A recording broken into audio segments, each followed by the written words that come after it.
وضو کرنے کا طریقہ یہ ہے کہ پاک برتن میں پاک پانی لے کر پاک جگہ پر بیٹھو۔ اونچی جگہ ہو تو بہتر ہے تاکہ چھینٹے نہ آئے۔ قبلے کی طرف منہ کر لو تو اور اچھا ہے۔ آستینے کوہنیوں سے اوپر تک چڑھا لو، پھر بسم اللہ پڑھو اور 3 بار گھٹنوں تک دونوں ہاتھ دھو۔ پھر 3 مرتبہ کلی کرو اور مسواک کرو۔ مسواک نہ ہو تو انگلی سے دانت مل لو۔ پھر 3 بار ناک میں پانی ڈال کر بائیں ہاتھ سے ناک صاف کرو۔ ناک میں پانی ڈالنے کا مطلب یہ ہے کہ سانس کے ساتھ نرم جگہ تک پانی لے جائیں۔ پھر 3 مرتبہ منہ دھو۔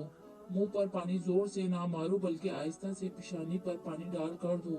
پیشانی کے بالوں سے لے کر تھوڑی کے نیچے تک اور ادھر ادھر دونوں کانوں کی لو تک منہ دھو۔ پھر کوہنیوں سمیت دونوں ہاتھ دھو۔ پہلے دانا ہاتھ 3 بار دھو، پھر بایاں ہاتھ 3 بار دھو۔ پھر دونوں ہاتھ پانی سے تر کر کے یعنی بھگو کر سر کا مسح کرو۔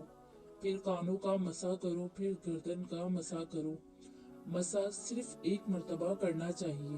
پھر 3 مرتبہ دونوں پاؤں ٹخنوں سمیت دھو۔ پہلے دانا پاؤں پھر بایاں پاؤں دھو۔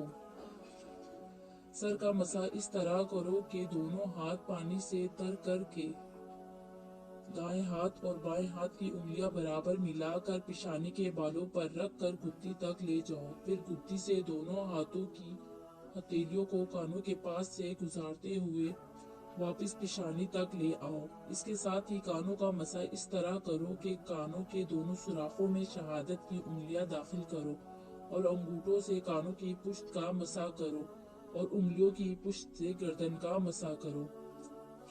وضو سے فارغ ہو کر یہ دعا پڑھو: اشہد ان لا الہ الا اللہ وحدہ لا شریک لہ واشہد ان محمدا عبدہ ورسولہ اللہم اجعلنی من التوابین واجعلنی من المتطہرین۔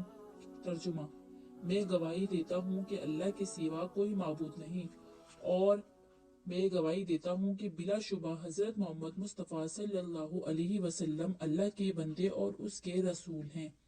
اے اللہ، تو مجھے خوب زیادہ توبہ کرنے والوں میں اور خوب زیادہ پاکی حاصل کرنے والوں میں شامل فرما دے۔